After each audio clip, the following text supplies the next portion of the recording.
Assalamualaikum warahmatullahi wabarakatuh, Bu. Waalaikumsalam. Selamat malam. Dengan siapa ini ya? Iya, Bu.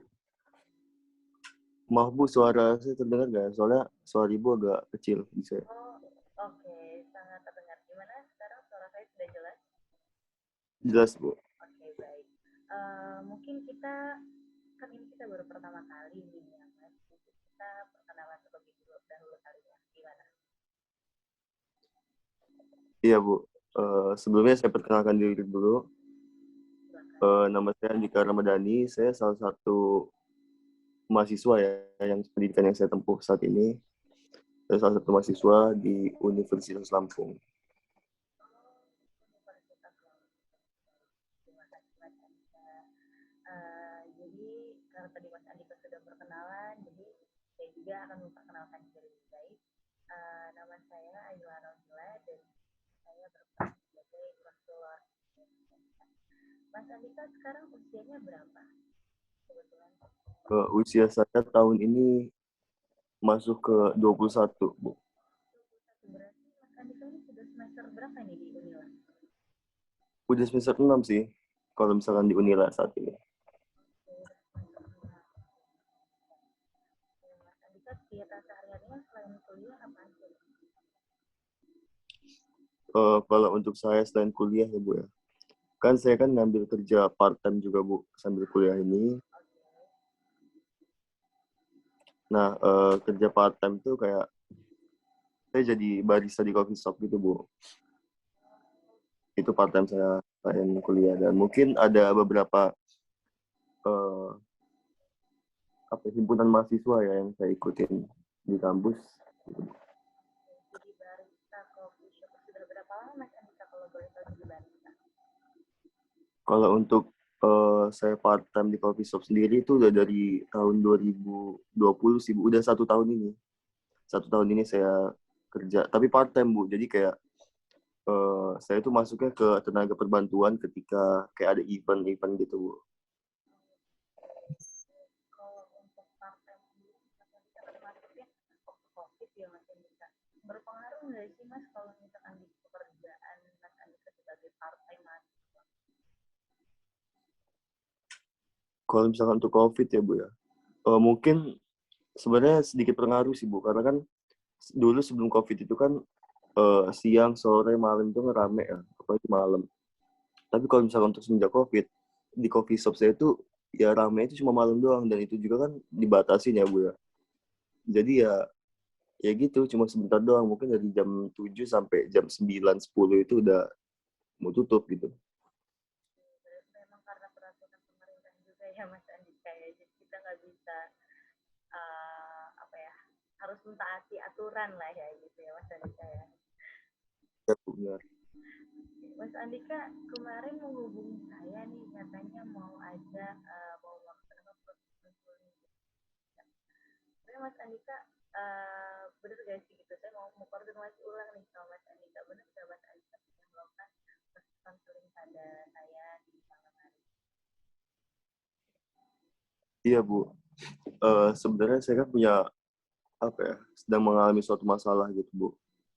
Yang mungkin menurut saya ini hal yang biasa sih di kalangan umum gitu ya, atau banyak orang yang sama juga kayak saya. Cuma saya ngerasa saya pengen merubah diri saya jadi lebih baik lagi gitu, Bu. Nah, permasalahan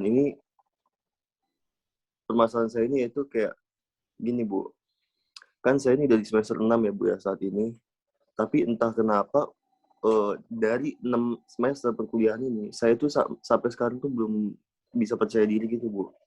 Belum bisa percaya diri di depan kelas. Untuk presentasi pun saya masih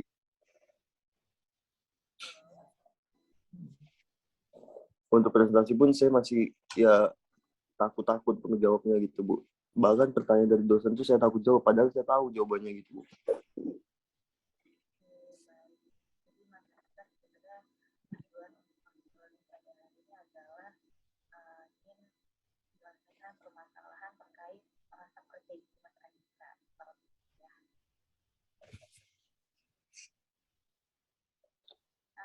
Iya, Bu. Sebelum kita memulai proses konseling ini, Andika udah tahu belum sih gitu kan, apa itu definisi konseling?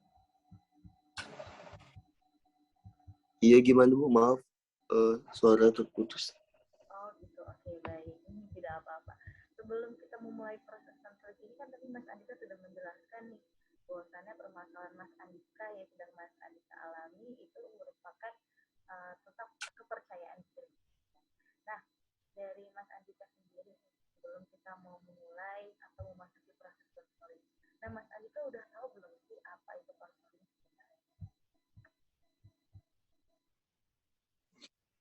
Kalau misalkan menurut gambaran saya sendiri, itu konseling itu kayak proses uh, pemberian bantuan yang antara konseling, yaitu saya dan konselor atau guru pembimbing gitu sih Bu, dalam suatu masalah gitu, yang sedang dihadapi.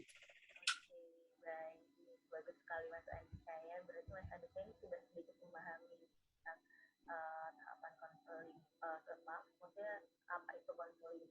Nah, jadi mungkin di sini saya ingin menambahkan sedikit ya Mas Andika. Jadi memang benar gitu kan bahwasannya konseling ini sebenarnya adalah merupakan proses pelayanan individu atau kelompok yang mana di sini bertujuan untuk membantu mereka menyelesaikan masalah yang dialami.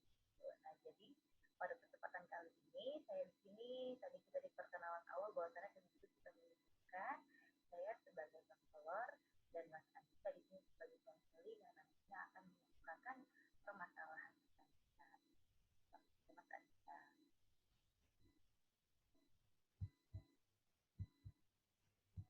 Iya Bu.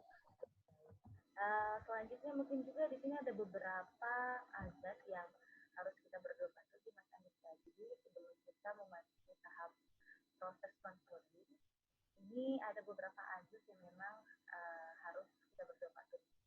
Seperti yang kita tahu, itu ada azas kerahasiaan. Jadi seluruh proses konseling pada malam hari itu nantinya bersifat rahasia. Jadi Mas Andika tenang aja, bahwasannya rahasianya itu tetap saya sampaikan ya. Dan hanya saya dan Mas Andika yang tahu gitu. Nah, selanjutnya ada juga azas keterbukaan. Nah, di sini Mas Andika sebagai seorang konseling harus mengemukakan masalahnya dengan apa ya, dengan terbuka lah gitu, dengan lengkap gitu kan, biar nanti saya sebagai konselor juga dapat mengkomunikasikan masalah tersebut dengan baik dan menemukan solusi terbaik. Dan yang terakhir ada azas kesukarelaan. Yang dimaksud dengan kesukarelaan adalah Mas Andika mengikuti saya untuk melaksanakan proses konseling, tidak ada paksaan sama sekali. Bagaimana Mas Andika, apakah Mas Andika setuju?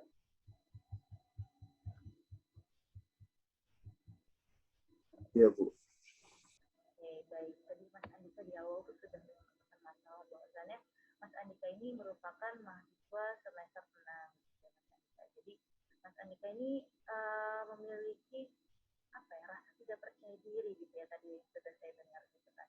Bahwasannya Mas Andika sudah semester 6 tapi Mas Andika merasa tidak ada progres seperti show up di depan teman-teman, show up di depan dosen gitu kan, untuk mengemukakan pendapat.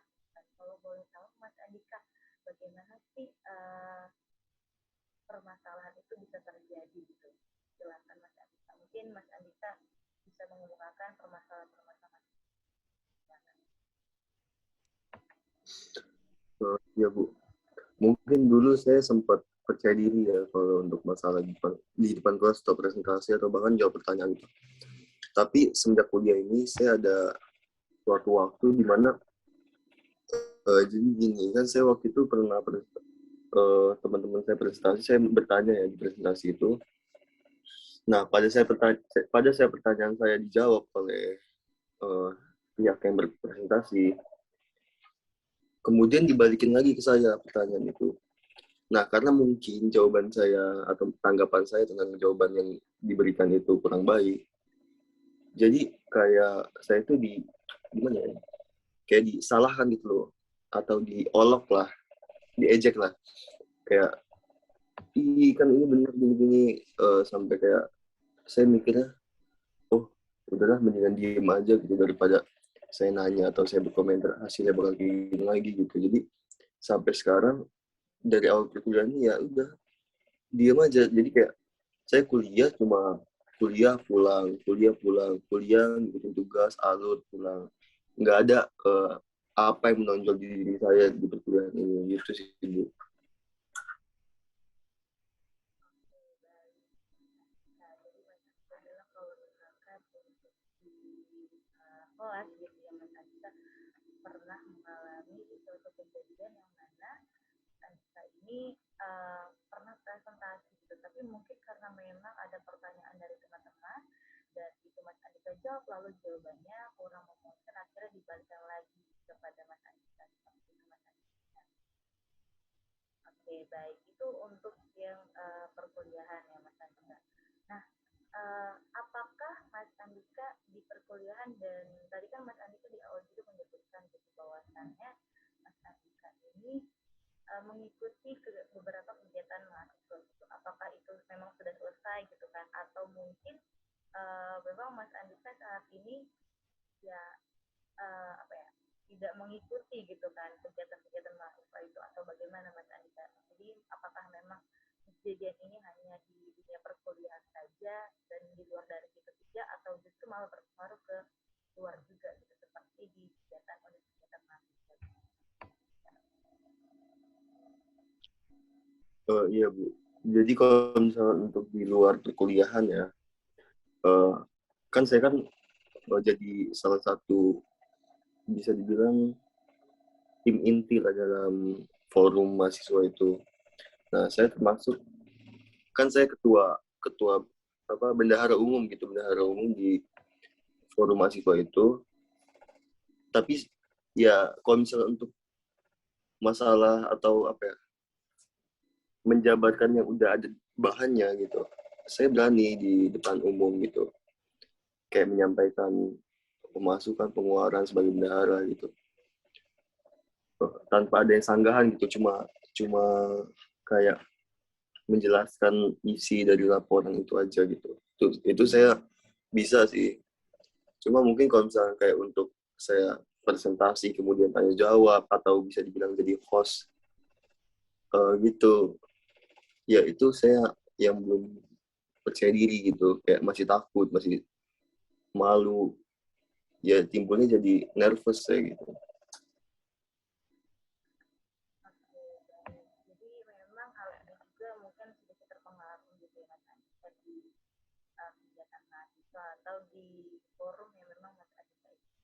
Tapi pada dasarnya memang Mas Andika itu tidak percaya diri ketika untuk tampil sebagai host, sebagai pemateri dalam penyajian presentasi gitu dan lain-lain. Dan karena Mas Andika sebelumnya pernah mengalami yang namanya jawabannya disanggah gitu dan akhirnya diberikan lagi kepada Mas Andika. Betul gitu Mas Andika?